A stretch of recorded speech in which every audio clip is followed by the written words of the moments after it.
So Sahil, it is quite common that we in Earth have a problem of resources. What do you think the reason for this problem is? Is it a problem of quantity or is it something else?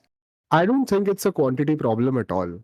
I think we have enough resources to actually go and suffice us for a few more decades or a few more generations to come. But we have to manage them, plan them, and strategize how we utilize these resources properly. So I think it's not a quantity problem, it's a management problem. Okay then Sahil, let's take a scenario. What if we find a new planet? A planet that has the exact same composition of Earth, with the exact same materials, minerals, and resources, flora and fauna. And what if I gave you the power and the abilities to completely reshape the transportation ecosystem that we have here from scratch? How would you go about building this in another Earth?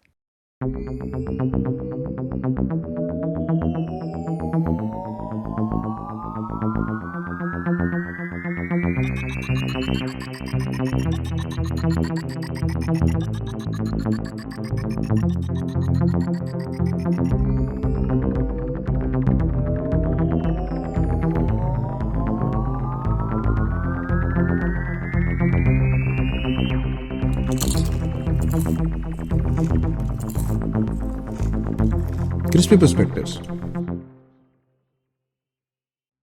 Good day, namaskar, welcome one and all to another episode of Crispy Perspectives. In this season, we are focusing on the future of efficient vehicles. And as always, I am super honored to have back with us here on the show my friend, Sahil Bandare, the connoisseur of mobility. Sahil Bhai, once again, welcome back to the show.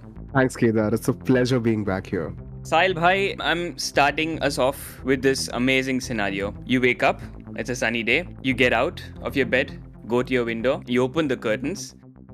It is a beautiful day outside. The only difference is that you're not on Earth anymore, you're on another Earth, this new planet where you now have the power, the skills, and the abilities to do what you will, if I may say, to reshape whatever you want to, especially with regard to transportation. Before you start from scratch, I probably think it makes sense for us to look back in the past. So, especially with regard to our transportation and the resources that we have utilized for building our transportation ecosystem, what are the lessons that we've learned so far that you would then choose to either implement or not implement on another Earth?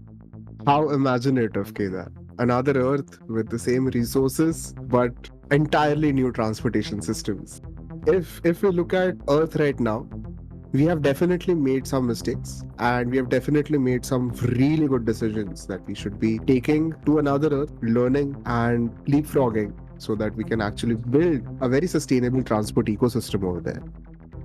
First is we have to assess what are the resources that we need, and we have to ensure that we do not go for mining and extracting these resources which we do not need. For example, look at the earth right now, look at where we live. We are all talking in the terms of net zero, carbon footprint, and decarbonization, etc. And now, if we were to look at another Earth, let's not go there at all. Let's think of zero emissions from the very start and plan our resources around it. Thinking about zero emissions from the very start, which is basically leapfrogging, like you mentioned, what we have done so far over the last, I don't know, 200 years with regard to our transportation, which I consider as of today is already very, very highly advanced and also very, very sustainable when compared to earlier. But I probably have to go back on my own words, probably a question backwards as well. I assume that we made mistakes or we have lessons that we need to learn. But were the mistakes really, really so bad? We cannot ever say that any mistake was really bad because every mistake has taught us and taught us significantly. The lessons that we have learned has eventually taken us to where we are today, and of course will take us much forward in the future to build us a sustainable ecosystem where we can thrive as a species.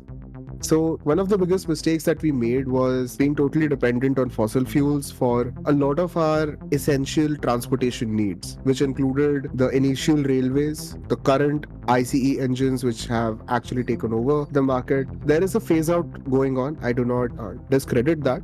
But for a major chunk of time, we have been dependent on ICE vehicles, which have been burning fuel through combustion. And There are also other resources like coal, etc., which we have been extremely dependent on for energy. I think it was important for when the expansion of industries and cities was coming in, but we could have maybe thought of it in a different light. Maybe we could have put earth and environment first before we actually got into some sort of climate emergency, something like what we are seeing right now. Okay, let's do as you say. Let's put Earth and environment first in another Earth. Going back to our scenario, let's say that we do as you say, indeed start off with zero emissions. That thought process from the very begin. We still do need resources to build transportation. And like we assumed at the very start, another Earth has the same mineral composition, the same amount of resources that Earth has. How would you get these resources out of the Earth, keeping zero emissions thought process in mind? And how would you then go about building your transportation system? Great. It's again pretty difficult to do it in a way that you have completely focused on a certain kind of technology and certain kind of resource, and you have completely phased out another. Because when you go and mine for resources and mine for all of your raw materials, you're going to eventually end up having a lot of these raw materials which are applicable for both industries. One, which is climate focused industry, which initiates clean transportation solutions, and also another industry which has a proven supply chain and proven business case for ICE and other polluting modes of transport. It's going to be a conscious decision for all of the stakeholders to choose a climate focused transportation ecosystem over something which is a proven case of pollution, etc. Typically, because one, the finance which will be related to building such an ecosystem will be required in plenty. And second, the appetite for experimentation will be pretty high in that case.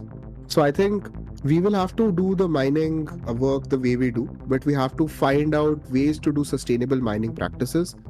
Probably within mining, if we are using fossil fuel based vehicles, we are using energy which is generated through coal, etc. We could curb it. We could look at other sustainable ways of manufacturing as well. And maybe that is where we start. You cut scope 3 emissions to begin with, and eventually attain a net zero lifestyle for not just an individual but also for an industry. But all of that begins with a very conscious decision to make that leap and go for an experimental setup where climate is at the forefront of all the operations that you're doing. Okay, so not just rethinking transportation, but also the supply chain that goes behind building this transportation. Because when you say reducing scope 3, you mean that everything is extracted, built, produced, and sold at probably the same place itself. So that basically minimizes the emissions. Is also a fact for me to ponder about if that would even be possible or not. But again, we are the masters of another Earth, and this is how we choose to go about it. Okay, let's say you've got the resources out. I'm super curious about what these resources would be because, like you said, we want to move away from fossils. So, are there any specific resources that you've got on the top of your mind, be it minerals or materials, that we can prefer for our new transportation system, and why would we do that? Yeah, sure. So, Kedar, first, I will definitely not mine or I will not target to mine for coal and crude oil. That's to begin with, because the outcome or the energy that is to be extracted from these resources has to be through combustion. That is going to create pollution, and that's a non-negotiable. That's how the resources are made, right? So we cannot escape these resources to extract energy in any other form. Combustion is the way out, and I don't think we should be looking at any combustion to begin with. Even if we were to set up power plants, let's look at other resources like silicon, like copper, etc., which is needed for electricity and to set up renewable power plant. And let us look at nuclear as well, because these resources are sustainable for a long run. Of course, there will be risks, but these risks can be mitigated the way they have been mitigated over the last few decades on Earth. So, while we talk about silicon, other essentials for electricity like copper and other nuclear resources, I think we should also talk about defocusing and sort of imposing a soft ban on crude oil, coal, etc. Because if we don't do that at this stage, eventually what will happen is we'll come back to the same loop of what has happened on Earth. 200 years of burning all of these crude oil based fuels and coal. Now we are talking about the phase out, and it is becoming extremely difficult for all countries across the globe. So yeah, my simple answer is anything and everything that is a resource needed for renewable manufacturing and renewable practices. Yeah, I'm also very, very curious. We studied a lot of terms when it comes to especially the energetic value of fuels, GCV, LCV, and all. GCV and NCV stands for gross calorific value and net calorific value. While the NCV only reflects the energy content of a fuel, the GCV indicates how much thermal energy can be obtained in total by the entire heating system. But the use of nuclear fuels is something that I'm really also curious about. I do know that we have mini nuclear reactors, for example, powering our certain transportation mediums that we have already here on Earth. But do you see a future, or do you see the reshaping of your transportation ecosystem to be primarily based off of nuclear energy? Kedar, this question arises because you are spoiled for choices. See, if I were to take you to a restaurant where you only are served milk as a beverage, cereal as food, and ice cream as dessert, you have no other choice, then you are going to order milk, cereal, and ice cream. But if I take you to a restaurant where you have 500 options, which includes beverages, food, desserts, probably you also have other options and appetizers, you have multiple cuisines, that is when you are spoiled for choice. And that is where you keep thinking, okay, if not this, then that. Your question talking about primarily putting nuclear at the forefront is still because you're spoiled for choice. You think you have a choice over nuclear versus coal versus maybe solar versus wind versus geothermal, etc., etc. My simple argument is, why do you think we would go to another Earth, sit down and create 50 to 60 different kinds of energy sources? We know the most efficient one, we know the most reliable and long lasting source. It could be nuclear, it could be anything else. Let's not comment on which source will it be, but it will be one which will probably win. So I would rather suggest let's look at large scale, medium scale, small scale. A large scale manufacturing setup at a very huge grid level for a city, it could be nuclear. A small scale setup for an industry which is focused on a certain industrial area could be a micro nuclear plant or a smaller nuclear plant setup. While for a household which is like an independent house set up in probably outskirts of the city, etc., or a rural area which will need a microgrid for their independent purposes, could have solar. So I would rather say let's not look at all options available to you. Let's look at these options as best solutions possible, and only if there is higher efficiency, lower emissions, and ease of implementation for other technologies that we are looking at for the future, then we can consider. But to begin with, let's not, because we have another Earth, right? We have everything at our disposal. Let's not be spoiled for choices. Let's take the best and imply over there. Fair point. Although you did mention for 2 out of 3 the nuclear option, so I'm still taking that as a win for nuclear friendly people. Yes, yes. But let's say that now we have the resources, we've made the plans, we've allocated the budgets. We still now would need to produce, right? And production is probably also a very, very emissions intensive part of the entire process. So, how would you go about this production part of the ecosystem, especially keeping in mind that we still have a zero emissions pathway for another Earth? And more importantly, especially since production also destroys or removes a lot of flora and fauna, how would you create this ecosystem or further develop this ecosystem with minimal damage? Okay. Think of it as not just minimal damage, but also you are claiming a certain part of that planet. Like on Earth right now, we have claimed majority of what was claimable, and all of that which is either barren or on the outskirts, we chose to not invest a lot of efforts over there. But if we were to look at another Earth, we are still going to go there as probably extraterrestrials, and we are going to claim all of that, right? So now if you are making claims over such flora, fauna, resources, etc., and now you're going to actually create products out of it, create value in terms of energy and resources out of it. Let's first begin with, what is your sense of equitable growth? You just don't want a species of humans to grow. you have to look at the equitable growth of the entire planet. Right now, we are in a place where humans have created the mess, and every single species on Earth is suffering, which includes your aquatic species, your mammals, your insects. Many of the species are going extinct, and humans are probably the only reason why this is happening, because of course we laid claim on all that we could, right?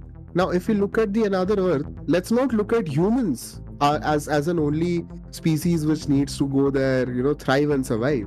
Let's look at all species, give them all equal rights to survive and thrive, and let's not go there to claim. Let's go there to thrive.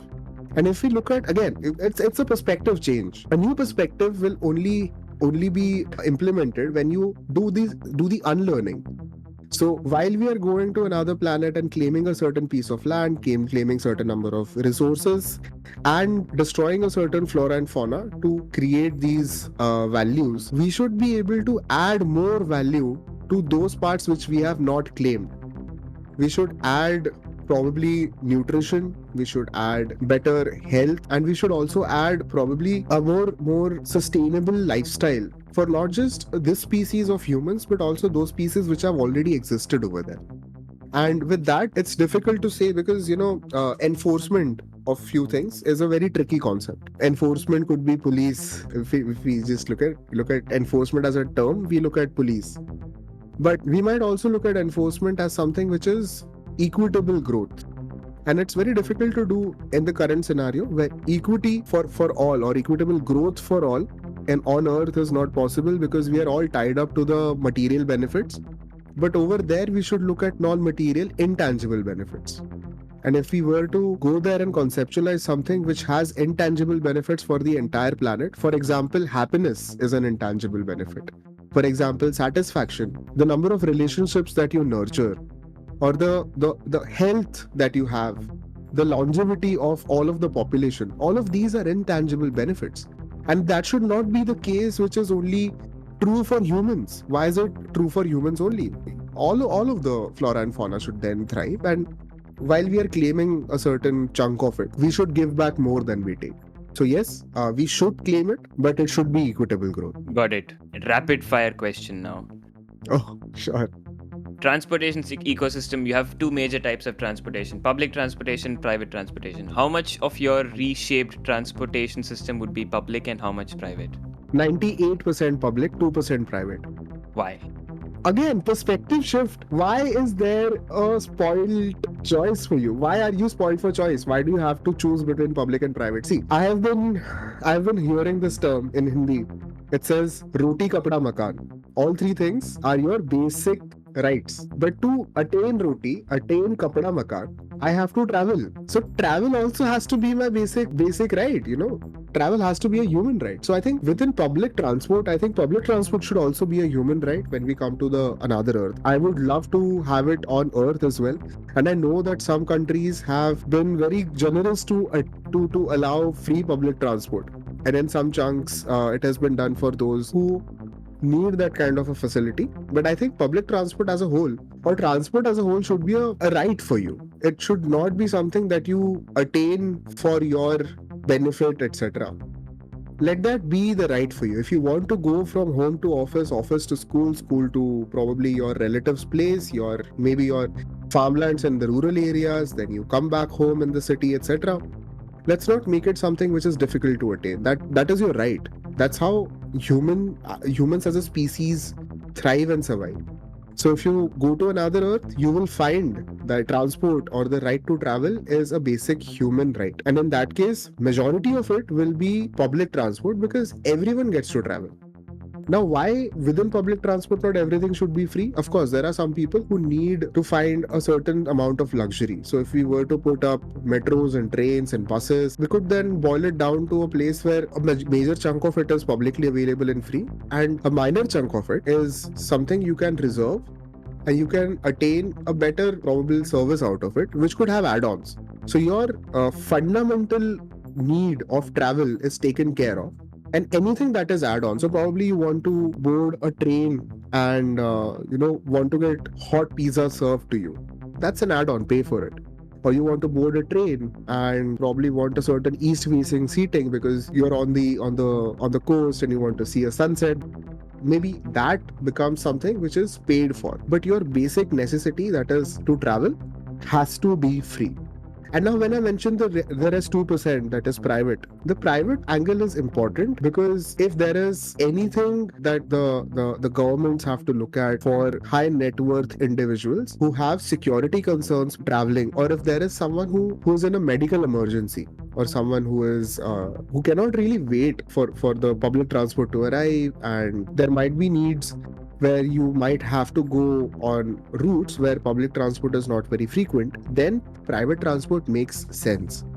But it should not be the case that everybody starts buying two cars, and having a car becomes a symbol of your existence. That should not become the norm. That should probably be a case, but not the norm, which is the existing norm in this earth.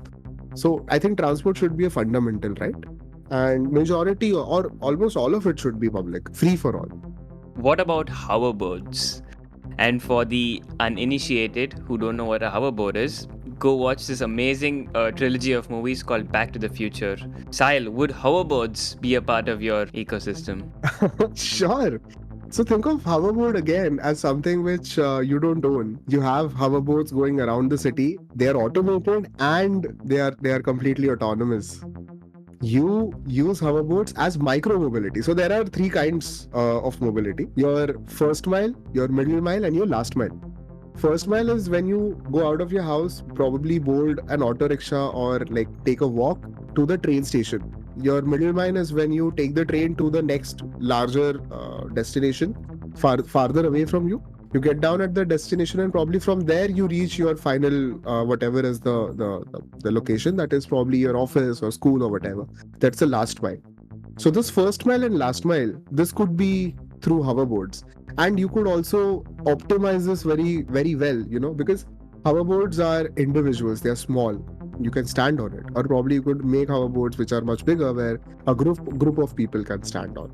So don't look at hoverboards as something for a very long run, because who likes to stand for a long time? Of course, it's fun to stand on a hoverboard, and I have tried skating. It's like 10% similar, the skateboard kind of a thing. But think of smaller hoverboards which one person can stand on, maximum 10 minutes or a 15-minute journey. You stand on it, you grab your coffee while you sip it, you reach your office. You don't have to navigate, you don't have to do anything. It'll ensure that you're never stuck in traffic, you're never hitting someone else, and probably you can also socialize and make friends on the way, because as I mentioned, another earth is not really about just the tangibles, that is how much money you make and how many things and material things you own. It's also about the relationships and the non-tangibles. So maybe hoverboards can be a way to make friends. You can join a hoverboard group, get down at the train station at the same time, play a game on your way to the office. By the time you reach, you have probably played a 15-minute game of dumb charades, or in Hindi we have this game called as Antakshari. You could do a lot, but when you want to nurture human relationships, these micro mobility solutions could be. Think of it like this: you're not sharing one vehicle. You are not sitting inside a confined space. You're open. You're all traveling as individual pieces in the ecosystem, but you're traveling together. So while you still have the autonomy to decide whether or not you want to travel with them, when you make the conscious choice to do that, your networking becomes easier. And right now on Earth, this Earth, people pay significant sums to go to networking events to just find like-minded people.